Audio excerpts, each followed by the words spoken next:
अस्सलाम वालेकुम friends, welcome back to my YouTube channel Daily Tips with Asma. आज की इस वीडियो में हम आपको बताएंगे महफिश नाम के बारे में अनोखी और नायाब मालूमात। महफिश नाम का शुमार लड़कियों के नामों में होता है। महफिश एक इस्लामी नाम है। महफिश नाम की इब्तदाई तारीख हिंदी ज़ुबान से निकलती है।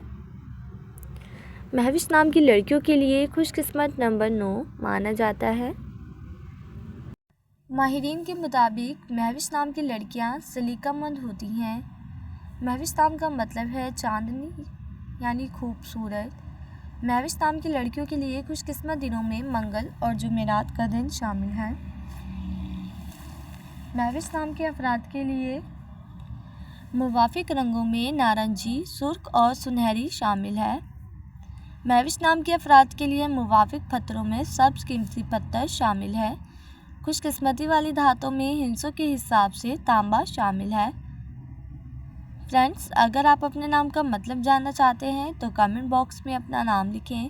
इंशाल्लाह हम आपके नाम की वीडियो ज़रूर बनाएंगे। Thanks for watching.